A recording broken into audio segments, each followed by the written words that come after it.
Yes, we've already had a couple of whoopses today, haven't we, Junior? Luna asked. Billy felt the bow on her head gain and loose weight rapidly, causing Billy to nod her head over enthusiastically. She must be the one who wet herself down the diaper aisle, Jenna stated. Billy almost sighed. There was somebody who wouldn't be on the dean's list this year. It was more like the shoe section, the soccer tormentor stated. Oh, okay. Alice shrugged. Who are you guys? We're Junior's big sisters. The tormentors smiled. And Junior's always like this? Alice asked, affecting Billy's new nickname. Oh yes, well, except when she's at class. Then it's usually just a nice safe diaper until she can get home. Luna explained. At classes she'll try and act nice and grown up, but once she gets home it's back into her true role in our family. Isn't that a little bit weird? Jenna puzzled. Not really, it was her choice. Luna lied again. Billy found that she had finished the bottle and Luna had pulled it away. Standing, Luna moved over to the high chair. Before she released Billy from it, she pulled out a spare towel from a pocket in the diaper bag. Using a baby wipe to clean around Billy's mouth, Luna removed the young witch's bib and placed the towel over her shoulder. Sliding the catch from underneath the high chair, Luna released Billy and quickly released Billy's hands from the harnesses, as well effectively setting Billy free. However, Billy once again found she was frozen solid. Unable to move, she had no choice but to allow Luna to levitate her up and pull Billy over her shoulder. Standing up, Luna forced Billy's legs around her waist, and with no effort at all, Luna supported Billy with one hand and rubbed her back with the other. Billy couldn't believe it. She was being burped in front of two of her classmates. What was even more surprising was the size of the burp she did let out after only a few seconds. Satisfied, Luna sat back down to speak to Billy's classmates. She replaced Billy's pacifier and dropped Billy down onto the floor in front of her whilst holding onto the reins attached to the back of Billy's harness. Sorry, duty called. Luna smiled politely. Billy stared at her classmates with begging eyes, but they seemed oblivious, more like dumbstruck by her appearance, so they were of little help. And this is Billy's idea? Jenna asked. Of course. Once we established that she pretty much was going back into diapers 24/7, Junior felt it was better if she simply accepted where babies come in life. Luna explained to Alice and Jenna. Didn't we, Junior? She cooed at Billy, moving her head down to Billy's level. Aren't you fussy just now? Luna asked, puzzled. Can you get her dolly, please? Luna asked the tormentor with the green hat. As that tormentor went to get a dolly for Billy, the other two descended down to Billy's level. The young witch was in a very difficult position as she was sat on the floor in front of Luna and her classmates with the tormentors on either side of her. They're great with her. Luna smiled at the two tormentors. They must be a big help. Alice said wearily. So it's nothing medical? She said, inclining her head at Billy. Oh goodness, no. Luna laughed. This is what Junior wanted, diapers and all. Don't worry, she's only a little embarrassed, but it was her choice. She said, directing everybody's gaze back down to Billy, who was trying to stop the tormentors from flicking ice down her diaper. The first tormentor returned with a soft ragtime doll for Billy and set it down in front of the witch. Oh my! Jenna gasped. Well, it's good to meet you. Alice smiled at Luna. And we'll see you in class, Junior. Actually, before you go, Luna began. This stopped both girls from standing. I don't suppose I could ask a favor? What is it? Jenna asked. Well, I'm a single parent and sometimes I need a bit of a break from my treasures. She said, ruffling the top of the nearest tormentor's head. I was wondering if you knew of anyone on campus who might be willing to babysit Junior and the girls. I'd do it. Alice smiled, arching her eyebrows. Really? Luna asked. Absolutely, I used to babysit in high school. I'm guessing the only difference with Junior is bigger diapers. And bigger messes, unfortunately. Luna laughed. But I'll pay good rates. She added. Sounds like a plan. Alice said before she gave out her cell phone number to Luna. I hope to see you soon, Junior. Yeah, see you on Monday, Junior. Jenna laughed as the two girls got up to walk away. Well, isn't that lucky? Luna asked Billy, who frowned through her pacifier. But I'm really sorry, girls, somebody needs a nap, so we will have to be going, she said to Billy's departing classmates. As soon as their backs were turned, Luna orbed Billy and the tormentors back to the mansion. Billy found herself dropped in her cot in the nursery whilst the tormentors appeared in the doorway. Luna herself remained behind in the mall for a few seconds. Spinning her wand around, Luna absorbed the souls of the entire population of the mall in single sweep. The bodies of the soulless began to fizz in a dark haze as Luna orbed herself back to the mansion. Billy stared at the tormentors in the doorway. They were wearily watching Billy, who found that not only was the crib's sides higher than she could climb out of, but they were very securely locked in place. Jumping against the walls of the crib, Billy hoped to use her momentum to push the crib over onto its sides so she could escape. It was at this point that Luna orbed into the nursery, and as the demon watched Billy jump against the sides of the crib and try to push it over, she smiled. Waving her wand at the crib, she changed it so that crib could now rock from side to side. And as Billy fell back onto the plastic mattress, the young witch's inertia set the crib swaying. Oh, rockabye. Luna laughed. She jutted her head towards Billy. I think we had better get Junior ready for a nap, don't you? She asked the tormentors. The demons nodded their heads. Good, you had better find her something to wear. After all, we can't have a baby sleeping naked now, can we? Luna said, shooing the tormentors away. Luna then levitated the crib into the middle of the room so she could walk around Billy whilst she mocked her. Striding up to the bars of the crib, Luna watched as Billy sat down dejectedly in the middle of the bed. Crossing her legs, the young witch began to pout around the pacifier. Luna walked around to the side of the crib so she was staring into Billy's eyes. What's wrong, baby? Have you done another whoopsie? She mocked.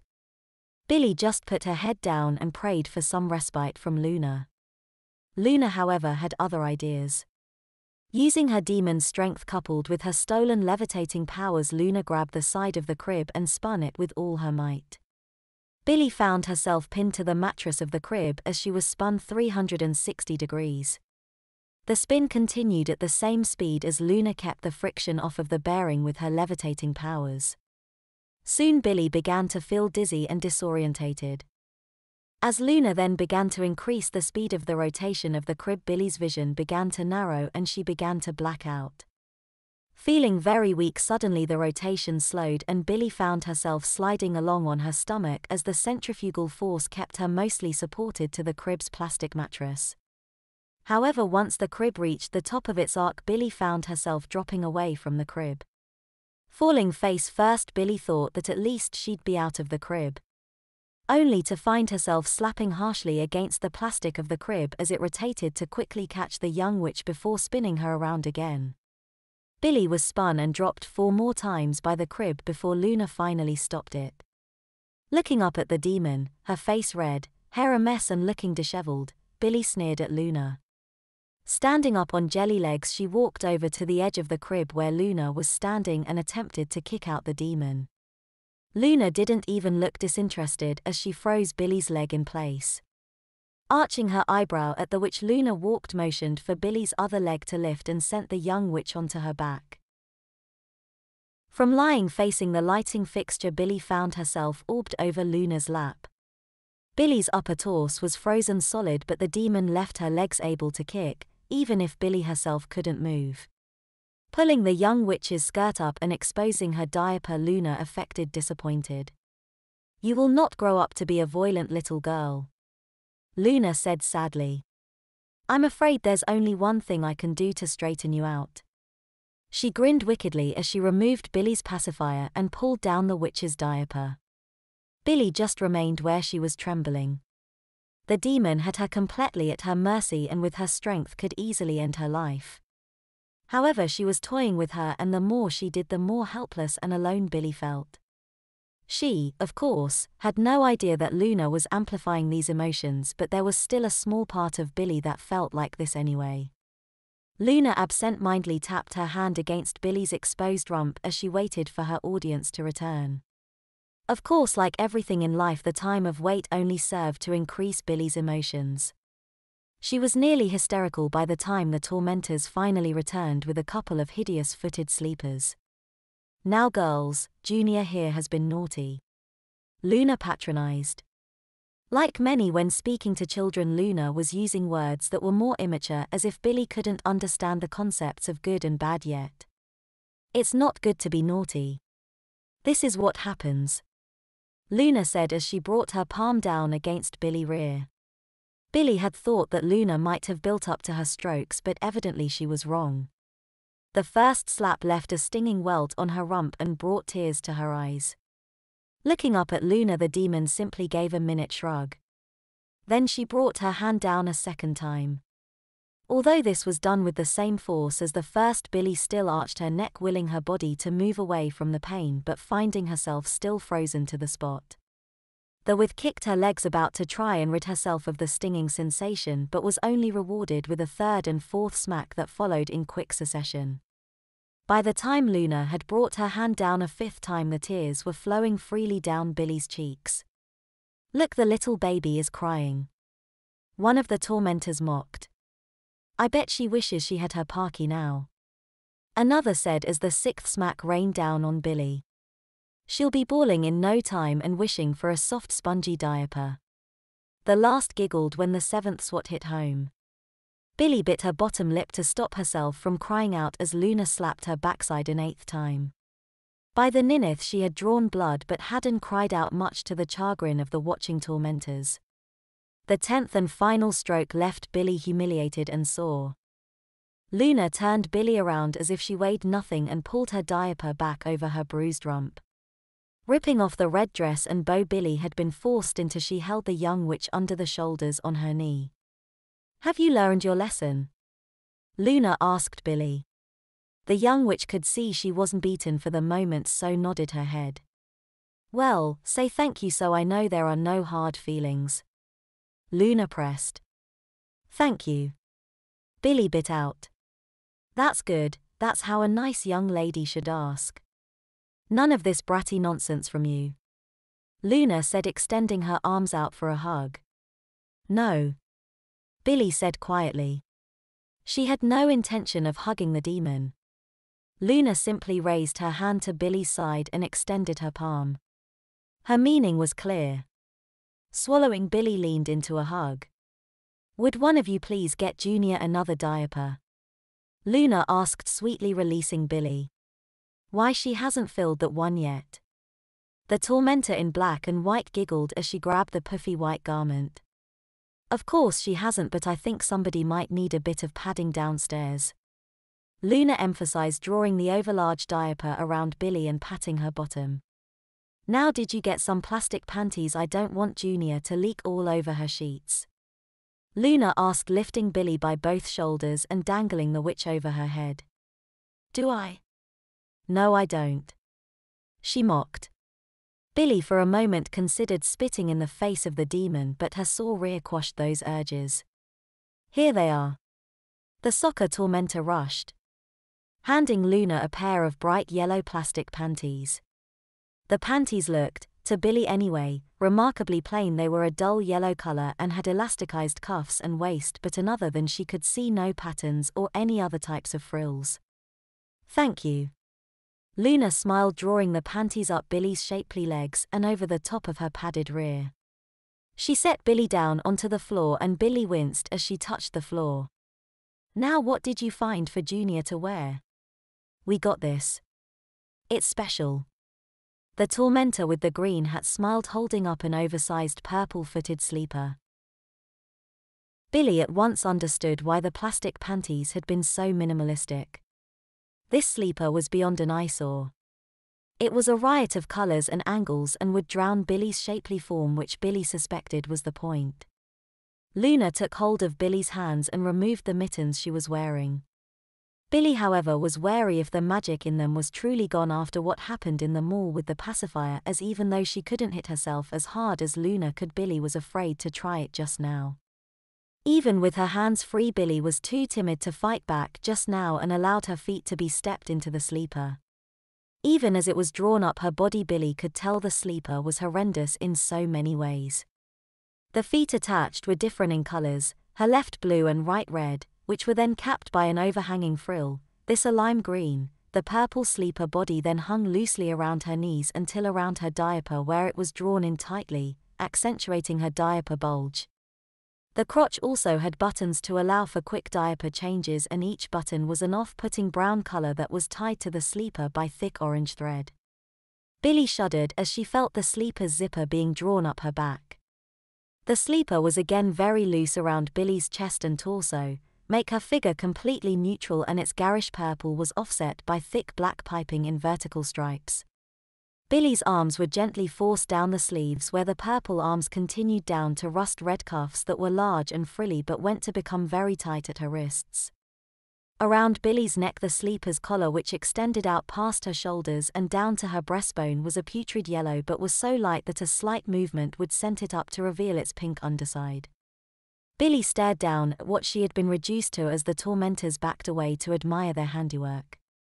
Aside from her large double diaper bulge, Billy's form was hidden behind frills and loud colors. She guessed that this wasn't exactly one of the garments that the sisters had either had stowed away in the attic or that one of the boys would have been forced into, but that was of little comfort. As Luna motioned for the other demons to put Billy into her crib, the young witch felt her stomach start to churn, signaling the onslaught of the chili she had been force-fed at the mall. Looking out of the bed as the rail was slid up in front of her face, Billy was about to protest when Luna used her wand to rock the crib, and Billy had no intention of being caught in another spin cycle. Lying down, Billy felt a sheet being drawn over her and frozen into place. Struggling briefly, Billy forced herself to relax as the demons left the room. Chapter 4. The texture of the footed sleeper bristled against her skin. It felt like it was animal fur, like a rat or mouse, which meant it felt uncomfortable rather than warm and encompassing. Rubbing her sleeves, Billy tried to ignore the pressure building on her insides. She didn't want to mess herself again. Struggling with the frozen sheet, Billy looked down at the trapped bulk of her diaper. At least her thick diaper was slightly more pleasant on her sore behind. She mused.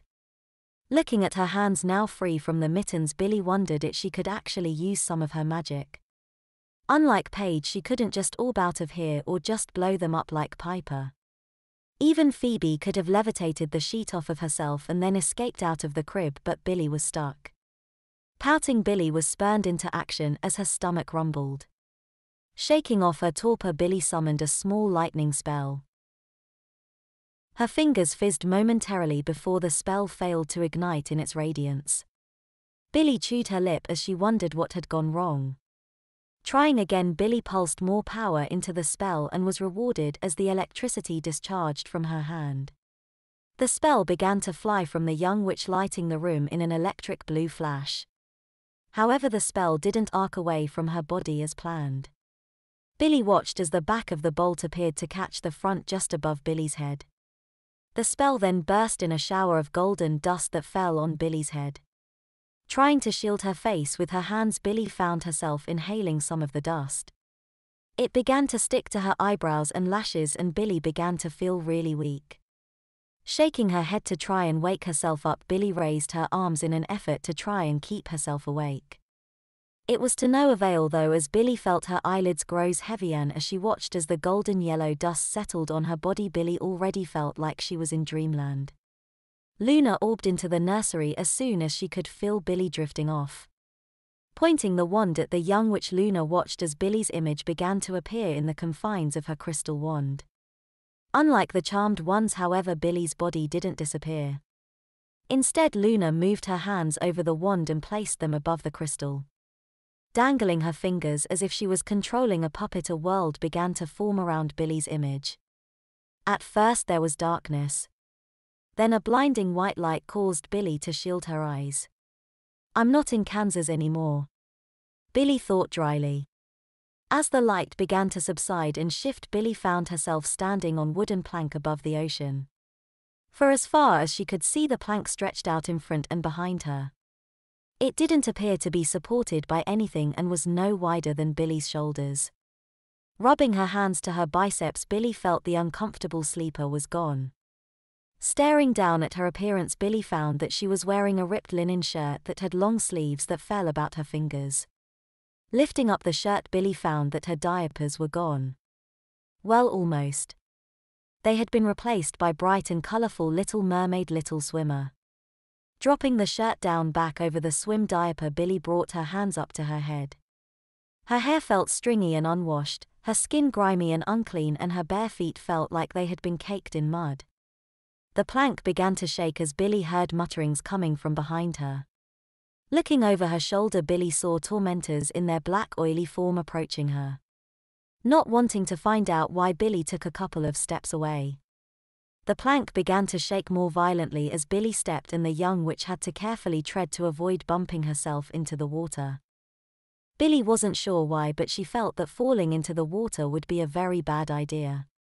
Sneaking a glance down into the crystal waters, Billy's fears were confirmed when she saw other tormentors circling beneath her. They had fish-like fins and large flippered feet, but the imps still retained their humanoid forms. Beginning to increase her pace, Billy began to move quickly along the plank. Billy found she was reduced to waddling as she tried to escape her pursuers. Her swim diaper was designed to be latex tight against her skin, causing it to bunch between Billy's legs as she tried to move quickly. Coupled to the fact that the faster Billy tried to move along the plank, the more the wooden beam began to oscillate. Stealing a quick glance behind her, Billy saw the tormentors gaining on her. Ignoring the wobbling plank and the uncomfortable garment around her waist, Billy attempted to pick up the pace, causing the demons to whoop in delight. Rushing along the plank, her legs feeling like jello, Billy's glance kept drifting behind her. For a second it appeared that the tormentors had dropped back, staring at the demons for a second too long. Billy found her foot missing the beam. It wasn't so much that the witch had missed the beam. In fact, her foot slipped straight through the solid wood as if it wasn't there. Throwing her arms forward, Billy could only scrabble hold of a solid piece of the beam with her nails. Feeling the wood jar against her hands, leaving splinters embedded deep in her fingertips, Billy clung to the beam. The wood began to bend down towards the ocean, and the tormentors swimming beneath Billy began to hum with activity. Staring down, Billy watched as the demons began to circle like sharks, setting themselves for a feeding frenzy.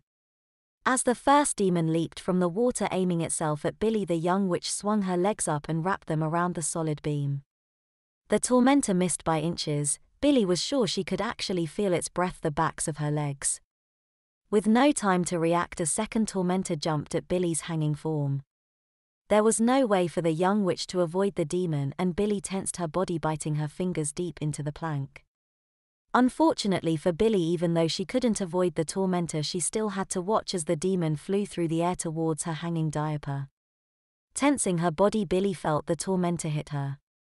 Rather than the demon striking at Billy with mass, however, the demon seeped through her body. Billy shuddered as her stomach clenched and her gag reflex kicked in. She felt like she was going to be sick and soil herself whilst choking all at the same time.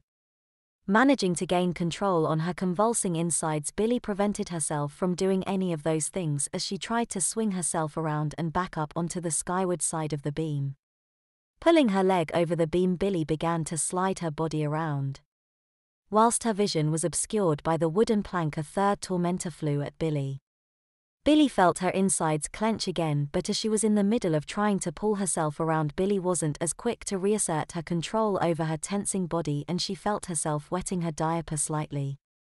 Hiccuping as well, Billy shook her head and gritted her teeth. Staring down at the swirling tormentors, Billy sneered at the demons. Looking back at the demons who had been following her on the beam, Billy saw them resume the chase. Muttering under her breath, Billy turned and began to run again. Try as she might, Billy found that she was unable to keep herself far ahead of the chasing pack of tormentors. Despite sprinting so hard that she felt that the beam's wobbling would throw her up and into the cool blue waters beneath her, Billy couldn't outpace the demons. It was then that she caught sight of the island. Redoubling her efforts, Billy increased her already lung-bursting pace. Her balance was tested by the beam's vibration and she could feel her legs wanting to buckle under her own weight. Ignoring all this, Billy just sucked down burning lungfuls of air and tried to make it to the island. The tormentors behind her kept narrowing the gap between themselves and the witch, and within several steps were close enough to be able to slash at Billy's flailing shirt. As their claws tore out at the garment, Billy could feel her stomach convulse with each slash. As the tail of her shirt was torn into strips, actively revealing her swim diaper, Billy felt herself releasing a little bit of urine into her diaper. Acting as a spur, this forced Billy to run at an unimaginable speed. As the island got closer, Billy watched as figures on the sandy shore became clearer. If she hadn't been so busy pumping her arms and legs, Billy would have stopped in shock. It was the charmed ones. Rushing to the island, Billy saw the sisters beckoning to her. She sprinted on, ignoring her tumbling stomach and weakening knees. Grimacing as she was forced to wet her swim diaper again slightly, Billy forced herself onwards and away from the chasing pack of tormentors. Watching the sisters ahead of her, Billy noticed that they were chanting a spell. Billy watched as a framework appeared around the island. The frame seemed to shimmer with silver light as if there were very fine sheets hanging from it. However, there was one gap directly in front of Billy and she charged towards that. With 2 paces to go until she was inside the frame, Billy snuck a look backwards and saw the tormentors only a pace behind her. Turning to look forward again, Bill found herself staring directly into Paige's eyes. Billy nodded slightly as she tried to run past her friend. Only Billy found herself stopped. She had run straight into Paige's outstretched hand, which was currently against Billy's diaper. Billy shuddered as her mentor witch squeezed the little swimmer. "Let me past." Billy shrieked hurriedly. "Oh, I'm sorry." Paige shrugged. "Only clean girls get to stay safe." And with that she pushed Billy so hard that she spun the young witch back to face the tormentors who were just about on top of her. Billy turned back to the frame but found the gap was gone. Turning back to the tormentors, Billy tried to summon a spell. However, she was too late and the demons piled towards her, diving through her body, causing her to convulse. Billy felt her stomach cramp painfully as she began to black out. Billy awoke to a near-crippling stomach cramps. As the cramps eased, they were replaced by a foul stench. Not daring to open her eyes, Billy was only too aware as to what had just happened. Worse than that, with the sheet being frozen in place, Billy literally had lie and feel the mess being spread up and down her skin. Forcing away the wallowing self-pity she felt, Billy managed to wiggle one of her arms free.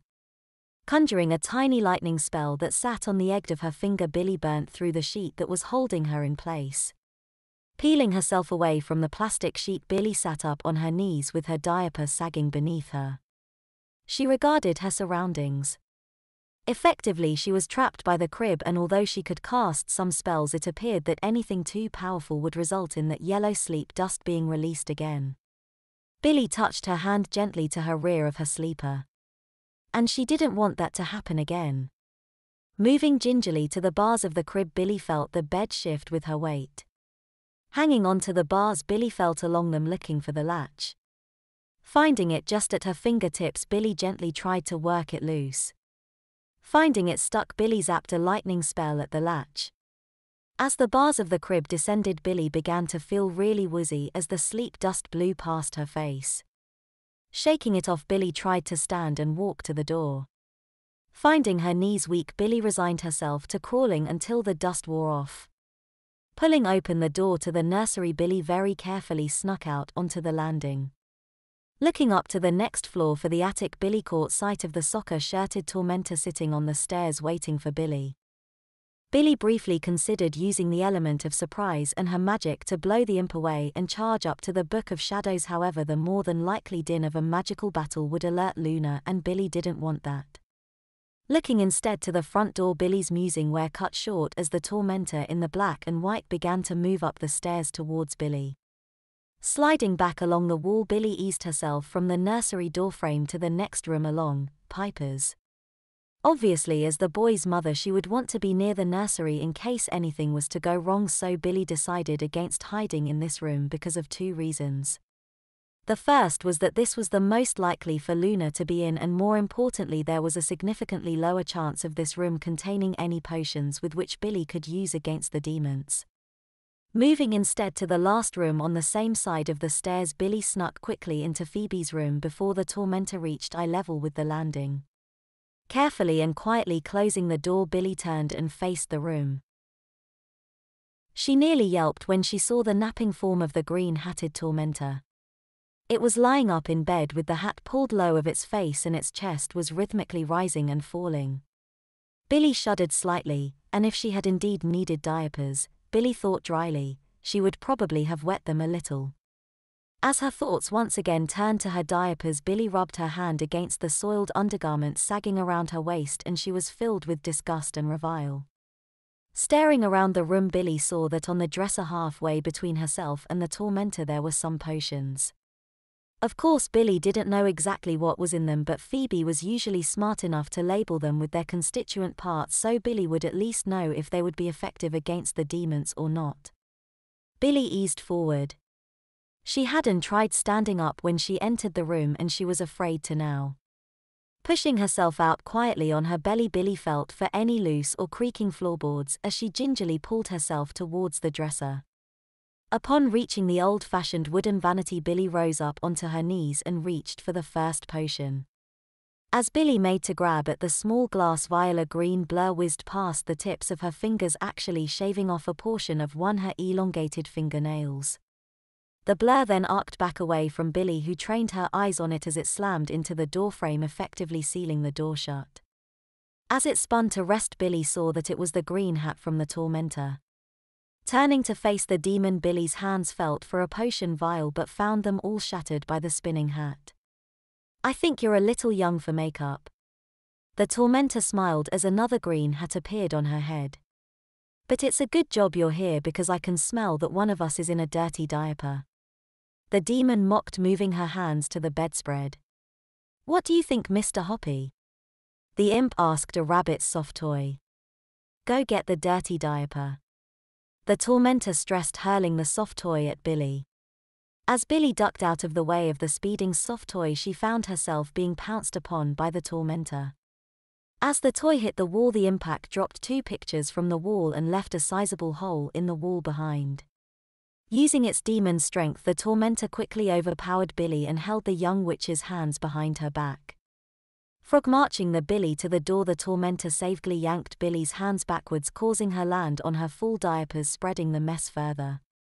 Touching the green hat that was embedded in the doorframe, the tormentor cooed at Billy smugly as the green garment vanished in an oily haze. Pulling Billy roughly to her feet, the imp casually walked Billy back into the nursery. Thrusting Billy into the nursery, the tormentor roughly pushed the young witch up onto the changing table. Flipping Billy onto her back and causing the mess in her diapers to move more, the demon drew a strap over Billy's chest and tightened it, holding her in place. Although Billy could have fought the demon, she decided to lay low and at least have the dignity of a clean diaper before she would try and make her escape. As the tormentor stood over Billy, it began to grow, and although its clothes stayed in the same style as it was already wearing, they became as decidedly more mature cut as the demon aged to slightly older than Billy before it reached for the first snap on Billy's crotch. At first, Billy thought that the tormentor was being quick and efficient as the demon unsnapped her sleeper. However, Billy realized that she had been lulled into a false sense of security. As the tormentor removed the tapes of Billy's diaper, it tutted disapprovingly. Looking up into Billy's eyes, it shook its head and carefully refastened the tapes of Billy's diaper. Releasing the chest strap around Billy, the tormentor picked up the young witch and stood her up on the changing table. Spinning Billy around, the tormentor unzipped Billy's sleeper and pulled it off of her. Stepping out of the garment, Billy was naked save for her drooping plastic pants, which masked her sagging diaper. The young witch folded her arms across her chest to try and retain a little modesty. "Sorry, Junior, but you're going to need more than baby wipes to clean up your whoopsie," the tormentor said in mature voice. Billy then found herself lifted off of her feet by the tormentor. Hoisting Billy over its shoulder, the demon placed its hand firmly on Billy's rear, further moving the mess in her diapers around. Billy wanted to try and fight the tormentor off, but without help there was no way for her to remove her own diapers, and the last thing she wanted was to end up with diaper rash because of these evil demons. Billy tried to remain motionless as she was carried through the mansion to the bathroom. As the tormentor opened the door and it stood Billy in the bathtub and moved back slightly with a warning point of its finger. "Now Junior, we need to get all the whoopsie off of your bot before we can put you in nice clean diapers, okay?" The tormentor mocked. "Now you just stand still and let the big girls clean you right off." The demon laughed as it unpopped Billy's plastic pants. Discarding the yellow garment, the tormentor began to untape Billy's diaper. Due to all the moving around that had befallen Billy, some of the mess had leaked out from the innermost diaper and into the second. As Billy watched, the tormentor fussed around with the diaper, making sure none of it fell onto the enamel bathtub that the demon had placed the young witch in. Equally as carefully, the tormentor then slowly removed the inner diaper and it casually discarded both into the boy's diaper pail that was sitting by the toilet. Turning on the shower, the tormentor hummed softly to Billy as it took a facecloth that was sitting on top of the bathtub and it began to clean Billy's most sensitive of areas. Billy was inert in shame as the demon rubbed her bottom clean. She knew that deep down this was her chance to escape, but instead she found herself staring at her reflection in the mirror. From the waist up she was as she would like to be, an adult, naked, but Billy looked like an adult. From beneath her waist, however, Billy had somebody cleaning her mess from her bottom. She would have pouted, but that would have affected the tiniest piece of dignity that she was striving to maintain. "All done," the tormentor announced happily. Turning away from Billy to grab a towel, the demon had left itself open for an attack. Readying herself against the wall so she wouldn't slip at the wrong moment, Billy braced herself. Taking a breath, Billy pushed herself forwards to land on top of the tormentor. Holding her arms out in front of her ready to wrestle the demon to the ground, Billy was surprised by both the tormentor's speed and actions. Rather than readying itself for a counterattack, the tormentor pulled off its hat and held it in front of itself. Billy watched with horror as all she could see was the darkened insides of the garment, and as she moved towards the hat rather than pushing against it, Billy fell inside the hat. She then found herself dumped face first onto the cold plastic mat of the downstairs playpen. Completely naked and dripping wet from her waist down, Billy placed her hand over her body to try and retain some modesty. The playpen looked out onto the big double bay windows, and the busy street outside could easily see the shamed young witch. Moving to the back of the playpen and crouching down, Billy hoped she would cast a small enough figure to be mistaken for the boys by the speeding traffic flying past the windows. Billy then felt the toe of a high heel tapping against her bare behind. Looking up but not spinning around, Billy saw Luna and the tormentors standing behind her. The tormentors were all back in their little girl forms, but this still didn't stop the sense of foreboding that the young witch got from seeing them all standing over her. "Changing mat," Luna commanded, and Billy found herself orbed onto a changing mat in the middle of the living room. Finding herself frozen, Billy was pushed onto her back by Luna as the tormentors moved out of her field of vision. Billy could feel baby wipes moving over her, drying the water as the tormentors returned with a new outfit for Billy to wear. Wordlessly, Billy's backside was raised up and deposited onto diapers. As the tapes were drawn around her, Billy found herself being raised up once more. This process was repeated until Billy had 6 diapers taped around her midsection. Finding herself unfrozen, Billy tried to squeeze her legs together. Finding herself unable to, the young witch sat up and stared at her captors. They were all admiring their handiwork.